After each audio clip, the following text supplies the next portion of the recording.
Hello guys, नमस्कार। मेरा नाम चंदन त्रिपाठी है और आप देख रहे हैं चंदन त्रिपाठी एकेडमी। मैं अपने दिल्ली वाले सभी बच्चों के लिए और ऑल ओवर इंडिया के लिए, क्योंकि दिल्ली में मैंने पढ़ा रखा है डीएसएसबी के बैच के, तो मैं इसलिए मैं दिल्ली वाले बच्चों को बोला, लेकिन मैं ऑल ओवर इंडिया के बच्चों के लिए बताना चाहता हूँ कि एक डीएसएसबी की जो दिल्ली से वैकेंसी निकल के आती है, एक बहुत बड़ी वैकेंसी लेकर के आ रही है। 6886 वैकेंसी लेकर के आ रहा है पीआरटी एंड टीजीटी के बारे में। तो आज के इस सेशन में हम लोग इन्हीं सब चीज़ों के बारे में बात करेंगे, जिस तरह से आपने थंबनेल में देखा होगा कि एलिजिबिलिटी क्राइटेरिया क्या है, एज रिलैक्सेशन क्या है, एग्जाम के डेट क्या है। इन सभी चीज़ों के बारे में आज के इस सेशन में हम लोग डिस्कस करने वाले हैं। आइए, तो इन सभी चीज़ों का जो डिस्क्रिप्शन होगा, डिस्क्रिप्शन में इन सभी चीज़ों का लिंक मैंने ऑलरेडी मैं डाल रखा हूँ, तो जिससे जो भी चीज़ को रहेगी इसका लिंक आप लोगों को मिल जाएगा वहाँ पे।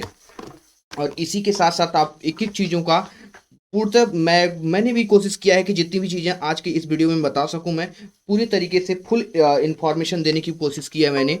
लेकिन अगर कुछ छूट भी जाता है तो उसमें आप लोग डिस्क्रिप्शन में इन चीज़ों को भी और अच्छे तरीके से देख सकते हैं। तो आइए चलते हैं, बिल्कुल ब्रीफ तरीके से इन एक एक चीज़ों को मैं आज आपको एक्सप्लेन कर दूं कि क्या क्या चीज़ें हैं, क्या क्राइटेरिया है, क्या एग्जाम डेट है अपनी ईगल प्रिपरेट। देखो, सबसे पहले डीएसएसबी।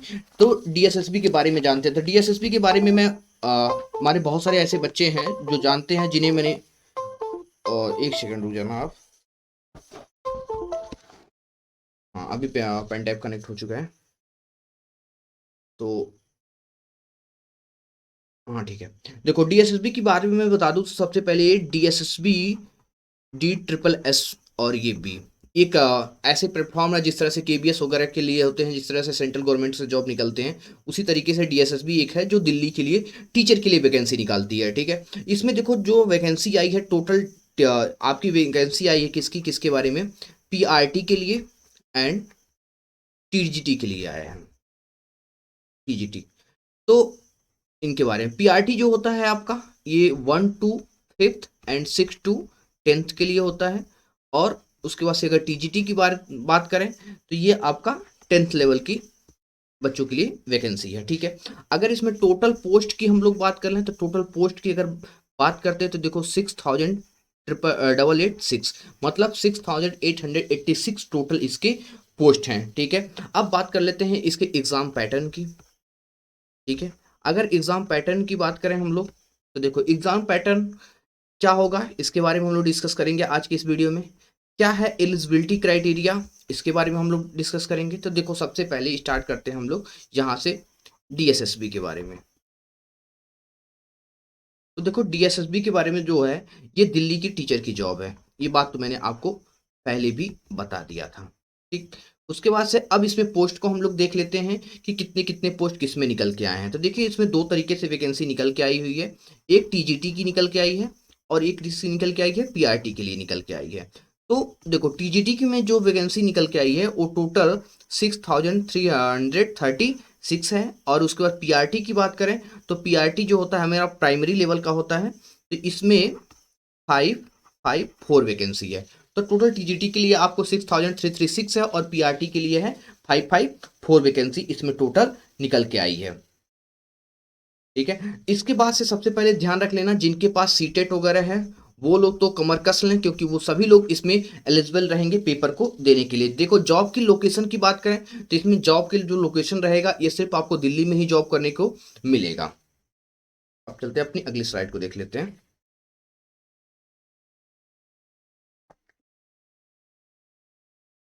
देखो, अब देख लो, सबसे पहले हम लोग पीआरटी पे डिस्कस करेंगे कि पीआरटी में क्या क्या चीज़ें आपके लिए हैं। तो देखो, पीआरटी ने दो तरीके से सबसे पहले जॉब को निकाला है। पीआरटी में अगर दो कौन कौन से जॉब हैं तो उसमें एक पोस्ट आपकी डीओई की पोस्ट है। इसका पूरा फुल इसका एक्सप्लेनेशन आप उसमें देखना, नोटिफिकेशन में जो मैंने डिस्क्रिप्शन में लिंक डाल रखा है। और दूसरा है आपका एनडीएमसी की पोस्ट है। ठीक है, इन दोनों को मिलाकर टोटल 554 पोस्ट इसमें निकल के आई है। अगर जनरल की इसमें एज की बात करें हम लोग तो देखो, जनरल की जो मैक्सिमम एज इन्होंने दे रखी है वो क्या है, 30 है। उसके बाद से SC ST जैसे होते हैं और OBC, SC ST and OBC, इन सभी SC ST के लिए तो टोटल 5 साल का एज रिलैक्सेशन है। और ओबीसी की बात करें तो ओबीसी का 3 साल का रिलैक्सेशन है।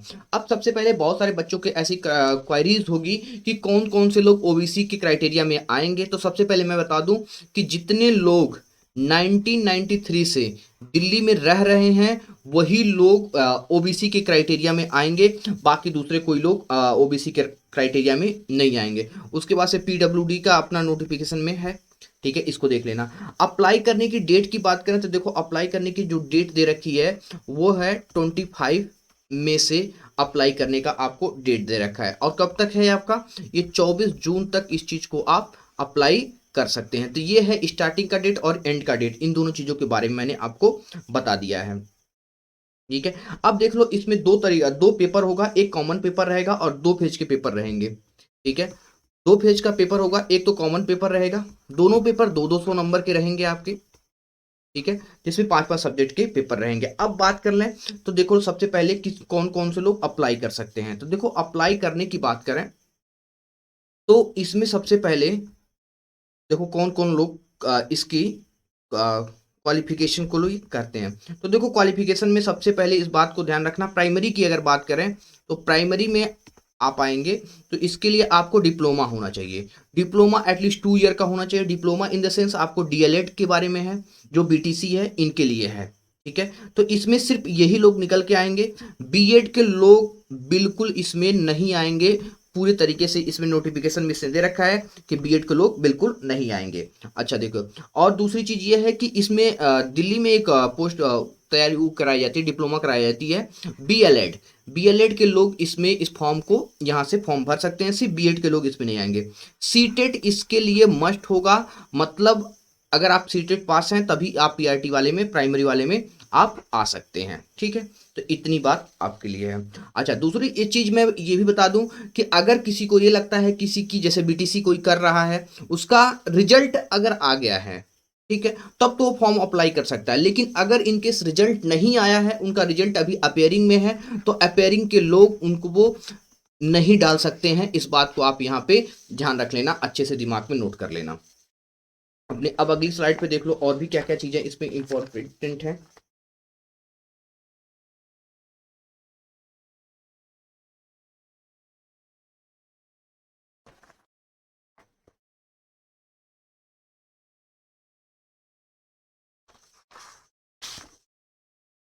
अब चलते हैं, अब चलते हैं आज की जो नोटिफिकेशन है उसकी हम लोग पीडीएफ को देख लेते हैं, क्या क्या उसमें और भी चीजें हैं इंपॉर्टेंट जो मैं आप सभी को बताना है मुझे। तो आइए चलते हैं पीडीएफ को देख लेते हैं अपन लोग।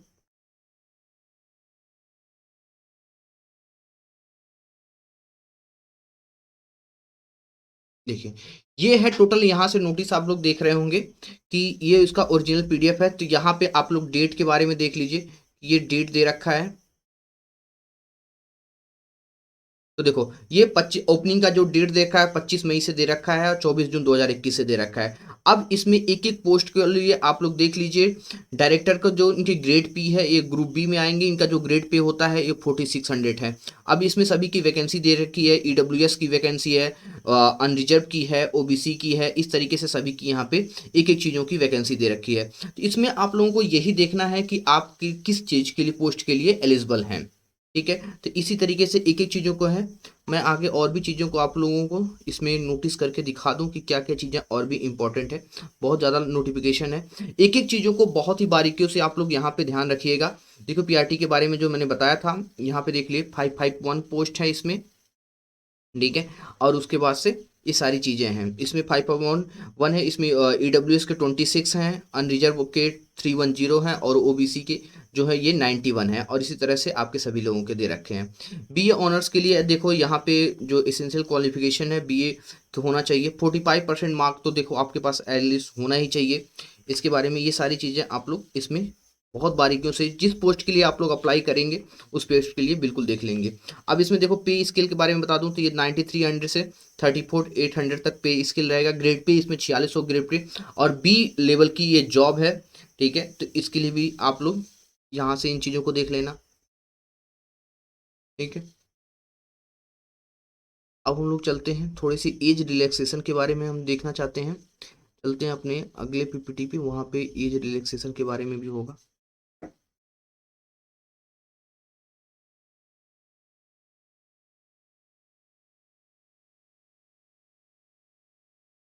देख लो आपको यहाँ पे जो टीचर का लिखा है, टीजीटी वाले को लिए देख लिया, ट्रेंड ग्रेजुएट टीचर जो मैथ के लिए मेल की जो वैकेंसी है, नंबर ऑफ वैकेंसी है इसमें 99988 है। देखो ये मेरा मैथ सब्जेक्ट क्या है, मैथ में पढ़ाता हूँ, तो मैथ वाले बच्चों के लिए मैं कहना चाहता हूँ कि उसमें जो स्पेशली मैथ के जो टीचर बनना चाहते हैं तो उसमें टोटल 988 वैकेंसी है, ईडब्ल्यूएस का उसमें 49 है, अनरिजर्व का 388 है।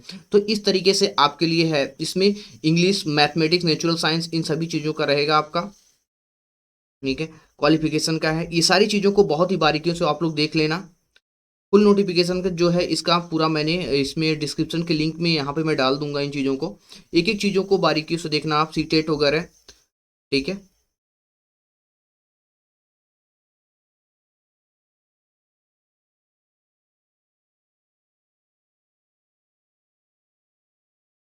ठीक है। उसके बाद से देख लो इसमें कुछ पोस्ट जो है काउंसलर के लिए भी आई हुई है। ठीक है, टोटल 12 पोस्ट हैं इसमें जो निकाली गई हैं, तो उसमें से देख लो काउंसलर के लिए भी पोस्ट है, तो नंबर ऑफ वैकेंसी जो है उसमें 50 है काउंसलर के लिए।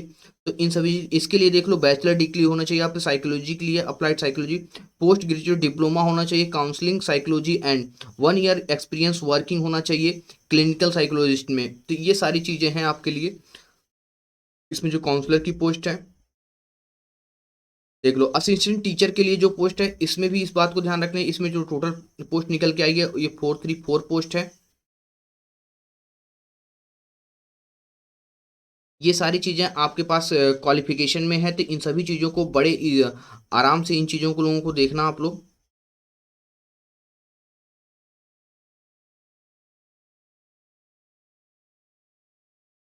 इसमें देख लो पटवारी की भी वैकेंसी है, तो पटवारी में टोटल 10 पोस्ट हैं, तो इसको भी देख लेना आप लोग। बस एलिजिबिलिटी देख लेना कि कौन कौन से में आपके पास डॉक्यूमेंट हैं कौन से नहीं हैं। इसमें जो एज का पटवारी में जो एज लिमिट देख लो यहाँ पे 21 से 27 दे रखा है। देख लो इसके बाद से एग्जामिनेशन फीस की बात करें तो देखो इसमें सिर्फ एग्जामिनेशन की जो फीस दे रखी है इसने 100 रुपीज़ दे रखा है। मोड ऑफ जो होगा इसका इसका सिलेक्शन का होगा, ये देखो this selection shall be made through 1 tier. ठीक है, 2 tier examination scheme and skill test whenever whatever applicable, तो टेस्ट वेर एवर अप्लीकेबल रहेगा। तो इसका जो भी पेपर होगा वो आप इस बात को ध्यान रखना ऑनलाइन मोड में इसका पेपर कराया जाएगा। और भी क्या क्या चीज़ें हैं इसके बारे में हम लोग देख लेते हैं। देख लो अगर इसमें उसके बाद सब्जेक्ट की बात कर लें तो देख लो जनरल अवेयरनेस का आपका ये पूरा सिलेबस है। उसके बाद से अर्थमेटिकल न्यूमेरिकल एबिलिटी की बात कर लें तो देख लो जो जो चीज़ें क्लासरूम में मैंने आप लोगों को पढ़ा रखा है, जैसे अर्थमेटिकल है, न्यूमेरिकल एबिलिटी विल कवर, इसमें देख लो आपको simplification, decimal, data interpretation, fraction, LCM HCF, ratio, proportion, percentage, average, profit loss, discount, simple interest, compound interest, ratio, proportion, percentage, average, profit loss, simple, compound, मतलब कह सकते हो mensuration, time and work, time distance table and graph. तो syllabus में बिल्कुल बिल्कुल कोई change नहीं है, मैथ के सिलेबस में तो बिल्कुल कुछ भी चेंज नहीं है। जो पूरी अर्थमेटिक आप लोगों को पढ़ा रखी है वही पूरी की पूरी अर्थमेटिक है यहाँ पे, बिल्कुल, और दूसरा कुछ भी नहीं है, यही सेम सिलेबस निकल के आ रहा है। जो ये कॉमन पेपर होगा ये सभी के लिए कॉमन पेपर रहेगा, सेक्शन एक ए में जो पहला पेपर रहेगा आपका। और सेक्शन बी में पेपर वो होते हैं जिस फील्ड के जिनके जो लोग रहते हैं उनका उनका पेपर रहेगा। देख लो इसमें रिजर्वेशन की बात करें तो रिजर्वेशन का बेनिफिट देख लो, ईडब्ल्यूएस को भी मिलने वाला है, एससी एसटी को भी मिलने वाला है, ओबीसी को भी मिलेगा, और पीडब्ल्यूडी को भी मिलेगा।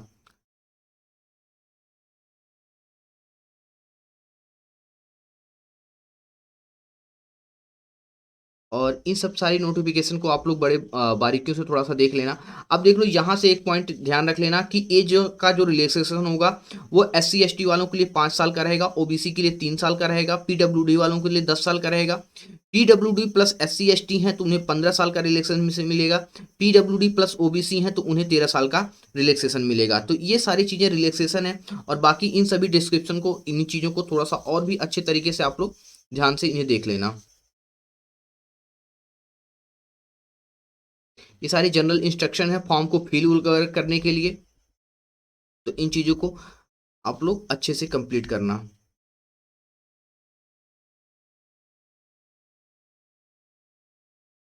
ठीक है, तो अब ज़्यादा कुछ नहीं है इसमें नोटिफिकेशन में। हाँ, इतनी सी बात आप लोगों को मैं कह देना चाहता हूँ, ठीक है, कि फॉर्म भरते टाइम आप लोगों को देखो क्या क्या चीज़ की ज़रूरत लगने वाली है। एक तो फोटो की ज़रूरत लगने वाली है, सिग्नेचर की ज़रूरत लगने वाली है, उसके बाद से आपका थंब की ज़रूरत लगेगी। तो थंब, ये सारी चीज़ें अभी देखो दिल्ली में क्या है, बंद है सारी चीज़ें, तो इसमें आपको कैफे वगैरह खुला नहीं है। फॉर्म भरते टाइम आपको मैं इतनी बात कहना चाहता हूँ कि फॉर्म जब भी आपको फिल करेंगे, तो फॉर्म के लिए जिससे आप मान लो कि जैसे ऐसा कोई है जो थोड़ा सा एक्सपीरियंस है या इसके पहले एक बार फॉर्म फिल कर चुका है, तो उन सभी उसकी हेल्प ले लें। और एक एक नोटिफिकेशन के मेरे इन चीज़ों के बताने के बाद भी वन बाय वन नोटिफिकेशन को आप जिस कैटेगरी में आते हैं, ठीक है, क्योंकि एक पेपर तो कॉमन रहेगा सभी के लिए, लेकिन सेकंड पेपर में जिस फील्ड में आप आते हैं उसी फील्ड को आप वहाँ पे अच्छे तरीके से भरेंगे। क्योंकि देखो अगर आपने यहाँ पे कुछ गलत किया तो फाइनली फाइनली आगे बहुत सारी दिक्कतें रहेंगी, ठीक है। तो इसके लिए आपको आगे कोई दिक्कत नहीं करनी है।